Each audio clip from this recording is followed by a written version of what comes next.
नमस्कार दोस्तों कई बार व्यक्ति मज़हब की दीवारों को बिल्कुल तोड़कर भी अपनी मान्यता के लिए या अपनी ज़रूरतों के लिए या आदमी अपनी सोच के मुताबिक कई ऐसे पेशे अपनाता है जिनके बारे में बहुत ज़्यादा बहस नहीं हो सकती कि ये क्यों।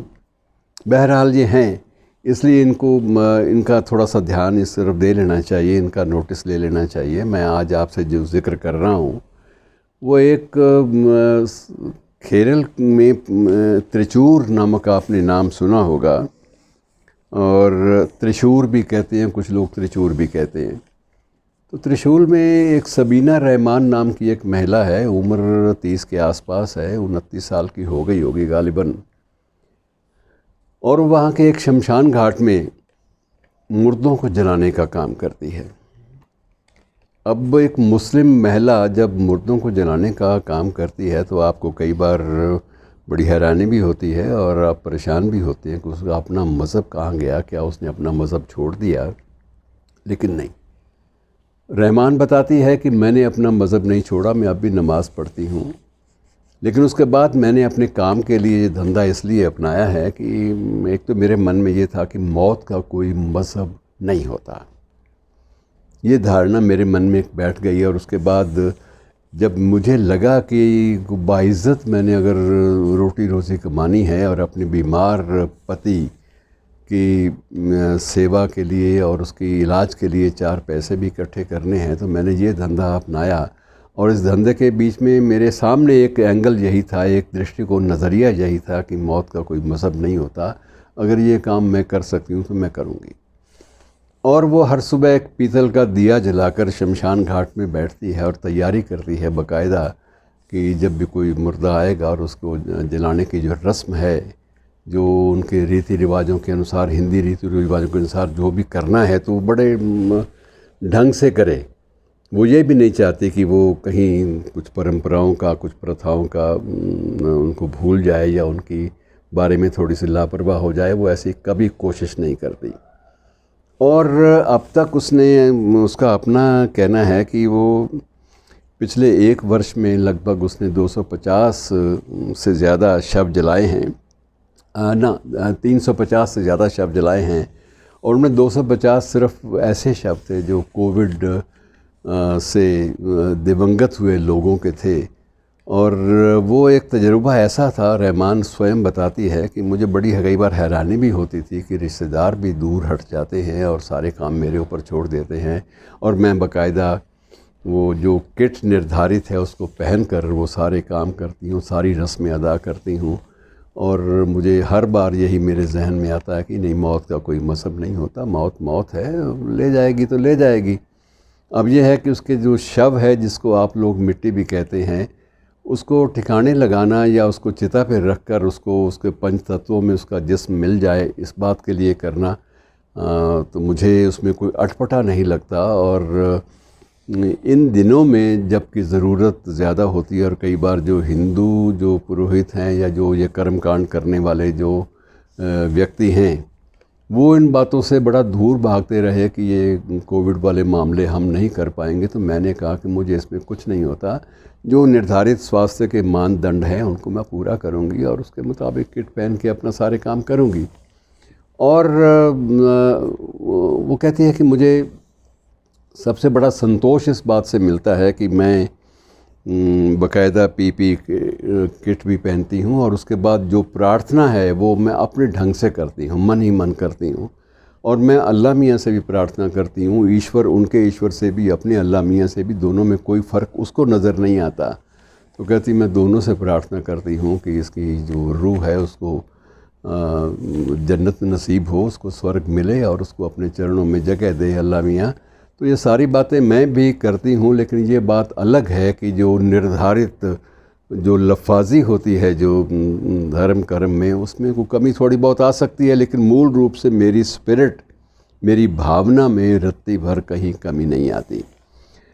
अब वो कहते हैं कि मैंने ये नहीं सोचा कि मैं एक बंदिश है, औरतें नहीं करवा सकती, इस बंदिश को तोड़ने के लिए मैंने कोई बगावती तेवर अपनाए हो ना। वो कहती है ऐसी कोई बात नहीं, मैं इस बात को स्वीकार करती हूँ कि ये मेरी ज़रूरत भी थी। और मेरे घर का खर्च नहीं चल रहा था और पति बीमार है, बीमार मेरा पिता है, दोनों का इलाज इसी रस्म निभाने के जो एवज़ में जो पैसे मिलते हैं उनसे मैं पूरा करती हूँ। तो मुझे कभी ऐसा संकोच नहीं हुआ। और मित्रों, यही जो घटना है जिसका ज़िक्र मैं कर रहा हूँ, इसके साथ मिलती जुलती एक अलग किस्म की घटना है, वो भी कोझिकोड से है, वो भी दक्षिण भारत में ही है। वहाँ एक मुस्लिम महिला जो है वो सिर्फ़ पेंटिंग बनाती है और पेंटिंग बनाकर अब उसको आदेश भी आने लगे हैं और उसको ऑर्डर मिलने लगे हैं और उन पेंटिंग को बेचती है। लेकिन उसने अपनी पेंटिंग्स का एक ही थीम रखा हुआ है और वो है कृष्ण। मुस्लिम महिला होते हुए भी वो कृष्ण के प्रति इतनी समर्पित है कि वो सिर्फ़ कृष्ण की ही पेंटिंग बनाती है।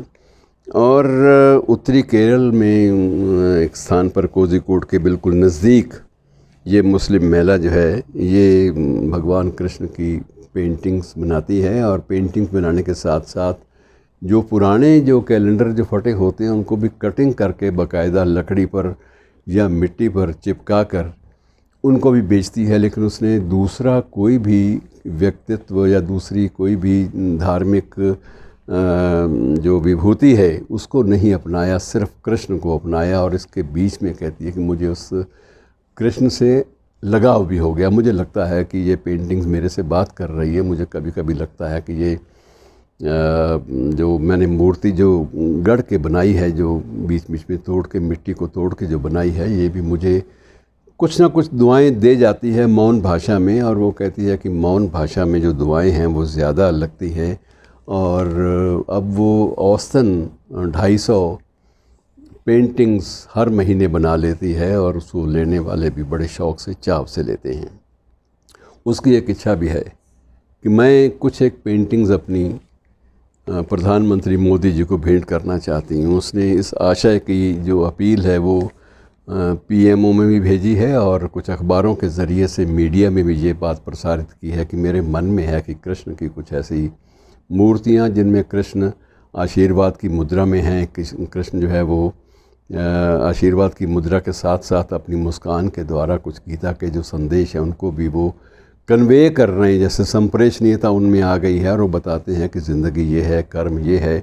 वो सारी की सारी फ़लसफ़े कहती मैं नहीं जानती, लेकिन जो कुछ मैंने सुना है मुझे ये मूर्तियाँ और ये पेंटिंग्स बाकायदा उस बारे में संदेश भी देती हैं और मुझे एक आंतरिक सुख का एहसास मिलता है। शुरू में कहती है मैंने सोचा था कि मैं ये पेंटिंग्स बेचूंगी नहीं, लेकिन बाद में लगा कि जितना वक्त मैं लगाती हूँ अगर उसके बाद धीरे धीरे कुछ लोग इसको ले लेते हैं श्रद्धावश, तो मुझे दे देनी चाहिए। और उसके बाद जो वो दे जाते हैं मैं मोल भाव नहीं करती।